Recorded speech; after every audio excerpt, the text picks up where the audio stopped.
Well, I have a wonderful electronic invention I want you to see.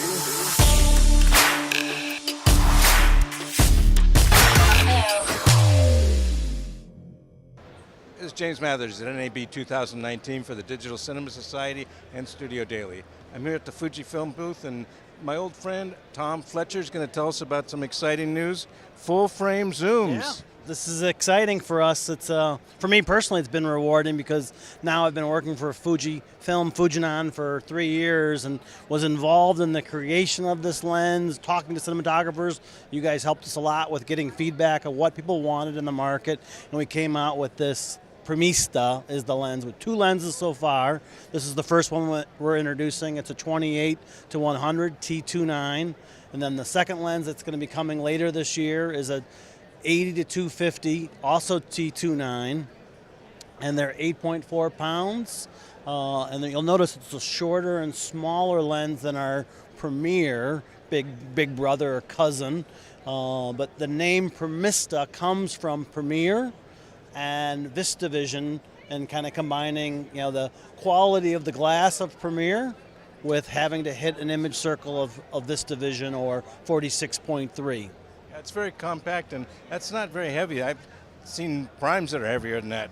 Yeah, no, lens design is all about compromise, and you got to figure out what compromise you want to make. Are you willing to make a lens that you want a lens bigger, smaller, faster, longer focal length?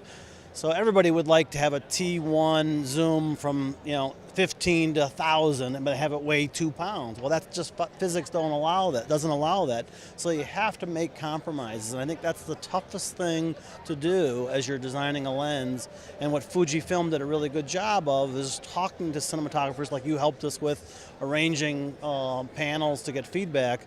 They talked to them from all over the world to get feedback, and people said they wanted smaller and lighter, which means they had to give up a little bit of a zoom range. So we divided up, into 2 focal lengths, going from 28 to 250, and in a nice compact size. And fairly fast. Starts with the 2. Yeah, that was the thing we heard from cinematographers. Is just give us something that starts with a 2. And about half of them said some of it's psychological. I'm probably never going to shoot anything faster than 3.5 because of the images, the image size and the depth of field is going to be so shallow. But I need the lens to be a T2. T2 something. So it doesn't seem very wide, but the 35 millimeter equivalent of 28 is something like a 19, right? Correct. And that's what I'm used to on my Cabrio 19 to 90. Yes, no, you've been a big, you bought a 19 to 90 that you placed at Fletcher, years ago. So, I mean, you were into that line of lenses before I was into that lens. So, yeah. It made a lot of sense to me. Yeah, no, it has. It's been a big, successful lens for us. I think you've hit another sweet spot here. Yeah, the reaction to this lens has been, really, it's fun and it's exciting to be a part of. We got the lens in on Wednesday, came in last week, took it over to Otto Nemitz, who was our first client for our Premier lenses, and they're going to be the first client for the Premista. They basically had given us a PO before they even saw it for a couple, and then they projected it and they gave us an order for a bunch more, and so we're really excited about it. And let's talk about the price point, because I was really surprised when I heard it has the quality of the Premier, but it's not really that expensive. Yeah, I mean, you got to understand some things have changed from the Premier. When the Premier was introduced in 2007, the universe of 35 millimeter size camera was fairly small. You had Airy cams, you had movie cams, and you had all the Panavision inventory, and maybe a few other, so let's just call it 500 cameras worldwide. Then the Red camera came out. The universe is much, much bigger. Now you have so many different brands of electronic cinema cameras. So the economics of it, we're going to have a much bigger market to sell this to, as well as Fujinon has learned a lot about manufacturing cinema lenses in the 20 years now that we've been in the cinema lens business. We started building 2/3 inch cinema lenses in 1999, came out with them in 2001. We did Avatar and Star Wars in the 2/3 inch world. And they've really gotten much better and more efficient at building lenses, so they can build them at a much more economical price. How about lens metadata? We have both the /I as well as the extended data coming out. We have the port up here for the Zeiss extended data.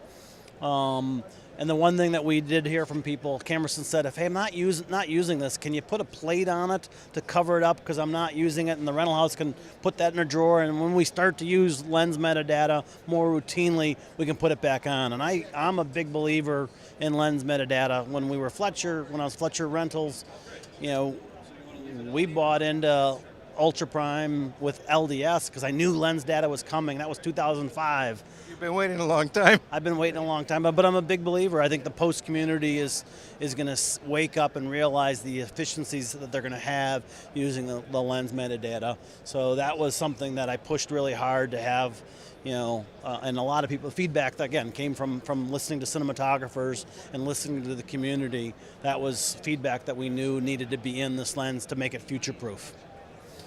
I think you got a great product here. Thank you, Tom. One more thing, I'll just jump in here that I really still like in a lens is we have a back focus adjustment. Some people look at that and go, well, why do you have that? That's just for video lenses. That's low end. Well, you know what? Having your lens be properly shimmed, it's just you're adjusting the back focus adjustment. It sets the lens at the exact proper flange distance, and it's really easy to do. And more the crew are starting to learn that back focus is not that hard, and you can do it.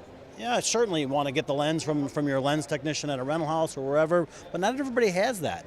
So to be able to back focus, to me, is a huge feature that we have, and we've been doing for a long time. Yeah, and if you're out in the field and it goes soft, you can do it, I had one ASC cinematographer who was kind of anti-back focus.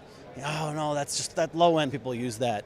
And then he was out on a shoot, and he was in the middle of Alabama, and the camera assistant was freaking out because the lens wasn't holding focus in a zoom, and he shoots with zooms. He needs the zoom to work and hold focus. And he's like, oh, this lens is just not going to do it.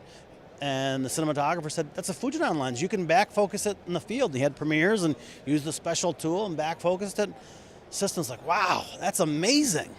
So you don't need the magic tool anymore, no, right? You don't. It's just an Allen wrench. It's an Allen wrench. That was one of the feedbacks we heard from the crews is that they didn't like to have a special tool that I have like 5 of them in my closet or my drawer at home.